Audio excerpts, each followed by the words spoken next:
और ये तमाम जानकारी हमारे साथ साझा करने के लिए चंडीगढ़ ईडी दफ्तर के बाहर चंडीगढ़ कांग्रेस के कार्यकर्ताओं और प्रधान ने प्रदर्शन किया। आपको बता दें, इस दौरान हमारे संवाददाता ने कांग्रेस कार्यकर्ताओं से खास बातचीत की। सुनिए। देश भर में ईडी दफ्तरों के आगे आज कांग्रेस प्रदर्शन कर रही है। अगर हम कहें कि जो राहुल गांधी को समन भेजा गया है उसके उपलक्ष्य में विरोध किया जा रहा है। आप देख सकते हैं कि प्रदर्शन चल रहा है।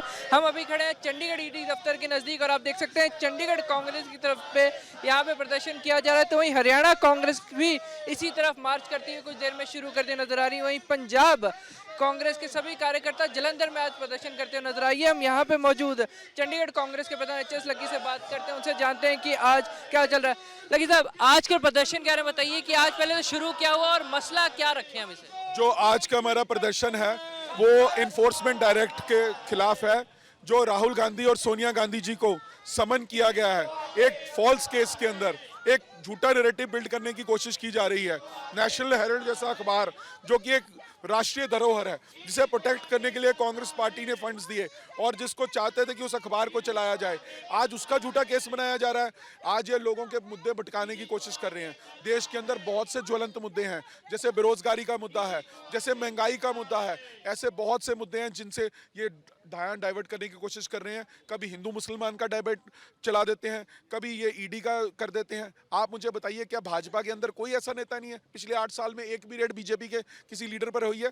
कभी बंगाल में रेड हो रही है, कभी झारखंड में रेड हो रही है, कभी पंजाब में रेड हो रही है। क्या ईडी को सिर्फ कांग्रेस के लीडर नजर आते हैं या ऑपोजिशन के लीडर नजर आते हैं?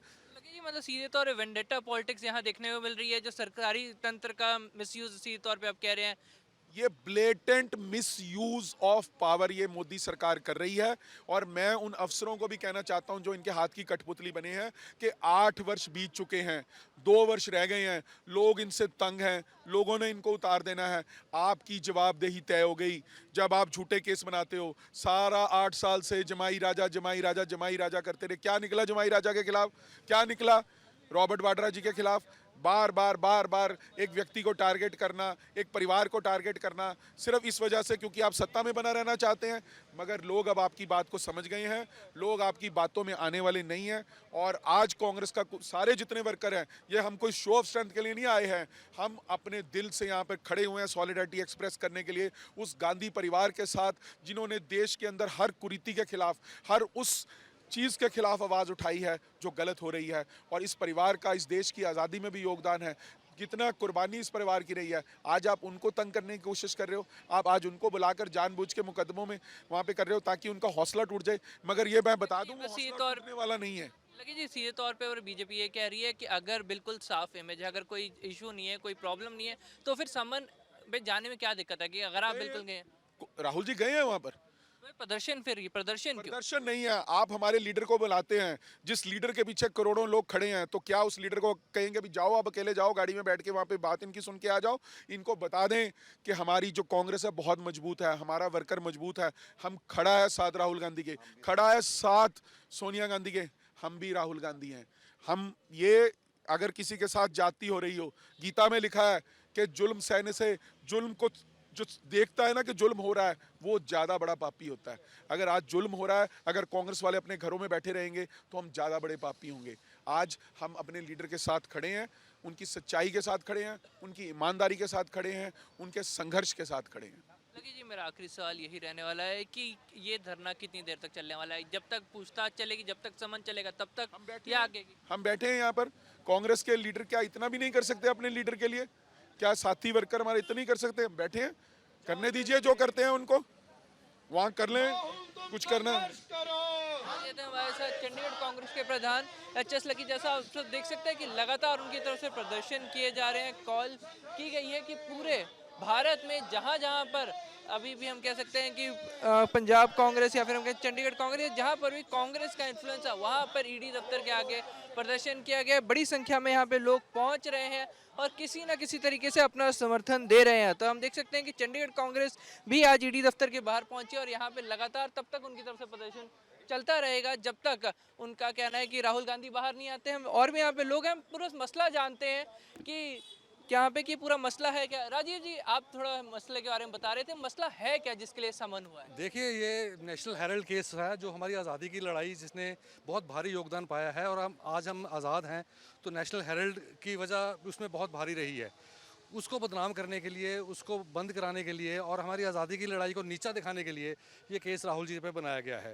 मैं थोड़ी सी 1 मिनट में बैकग्राउंड बताता हूँ कि 1937 में associate general limited Nehru ji ने ये कंपनी बनाई थी जिसने नेशनल हेरल्ड को चलाया था। 1947 तक ये अंग्रेज़ों से लोहा लेती रही और बहुत जुल्म सहे इनके एडिटर्स ने, इनके रिपोर्टर्स ने, और आज़ादी के लिए काम करते रहे। 1947 में नेहरू जी एडिटरशिप से हट गए और कोई और बन गया, और 2008 तक ये कंपनी घाटे में जाती रही और 2008 में ये बंद होगी और 90 करोड़ इस पर कर्जा था। कांग्रेस पार्टी ने सोचा, राहुल जी ने सोचा कि ये देश की आज़ादी की लड़ाई की एक निशानी है जिसको हमें ख़त्म नहीं होने देना।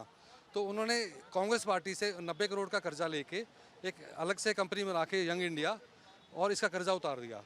और जो यंग इंडिया जिस पे आज केस बना है, जिसके राहुल गांधी 19% के शेयर होल्डर हैं, सोनिया जी भी 19% की शेयर होल्डर हैं, उन्होंने सिर्फ कर्जा उतारने के लिए ये कंपनी बनाई गई थी। जो नेशनल हेरल्ड की जो प्रॉपर्टी है वो उसी पुरानी कंपनी एसोसिएट जनरल के नाम पे अभी भी चल रही है। There is no transfer of property. तो ये बड़ा अजीब केस है, ये मनी लॉन्ड्रिंग का बनाया जिसमें 1 रुपया मनी भी इन्वॉल्व नहीं है। सवाल है सर, मनी लॉन्ड्रिंग किस हिसाब से बनाया होगा? कोई पहलू तो दिया होगा, कोई पॉइंट तो बोला होगा कि मनी लॉन्ड्रिंग हुई कहाँ? जो लोन 90 करोड़ का दिया गया वो इशू बोला जा रहा है, वो मनी लॉन्ड्रिंग बताई जा रही है? 90 करोड़ का तो जो इस पे कर्जा था, जो आज़ादी की लड़ाई की जो धरोहर थी, उस पर जो कर्जा था उसको उतारने के लिए कांग्रेस पार्टी ने अरेंज किया और उसको दे दिया। और 90 करोड़ में 70 करोड़ रुपए तो तनख्वाहें थी जो और ग्रेचुटी थी और इनके इनके वर्कर्स के जो थी, और बाकी जो 20 करोड़ था वो बिल्स थे दूसरों के। तो ये इन्होंने उतारने के लिए ये कंपनी बना की और पैसा उनको दिया है, सिर्फ इसलिए कि ये नेशनल हेरल्ड बच सके। आज नेशनल हेरल्ड चल रहा है और हमारी आज़ादी की लड़ाई की जो धरोहर है, जो लेगेसी है, उसको कायम रखने की कांग्रेस पार्टी कोशिश कर रही है। मोदी सरकार का सिर्फ एक काम है, जो चीज़ आज़ादी की लड़ाई से लगी हुई है उसको नीचा दिखाना। क्योंकि आज़ादी की लड़ाई में उन्होंने तो अंग्रेज़ों का साथ दिया था, जो हिंदू महासभा थी और इनके जो बीजेपी के आरएसएस थे, इन्होंने तो अंग्रेज़ों का साथ दिया था। तो आज़ादी की लड़ाई की बात जब भी आती है इनको शर्म आनी शुरू हो जाती है। तो आज़ादी की लड़ाई की जो भी निशानियाँ हैं उनको ख़त्म करने का ये षड्यंत्र कर रहे हैं। तो नेशनल हेरल्ड केस भी उसी एक षड्यंत्र का हिस्सा है। तो जैसा कि आप सब सुन सकते हैं कि सीधे तौर पे कांग्रेस तरफ से ये बात की जा रही है कि नेशनल हेरल्ड को बचाने के लिए कदम उठाए गए थे, पर जो कदम उठाए गए उसी को कहीं ना कहीं घुमा के मनी लॉन्ड्रिंग का केस बना दिया गया है, और अब उसी को लेकर राहुल गांधी और सोनिया गांधी को समन भेजा गया है। खैर, कांग्रेस अपने सपोर्ट में नजर आ रही है। कांग्रेस पंजाब, हरियाणा, दिल्ली, चाहे हर जगह जहाँ पे भी ईडी के दफ्तर है वहाँ पे अपनी तरफ से प्रदर्शन कर रही है, और देखना होगा कि क्या राहुल गांधी के समन के बाद आगे की क्या रणनीति कांग्रेस की रहने वाली है। कैमरा अलजिंदर के साथ अमित कुमार, ANP न्यूज़।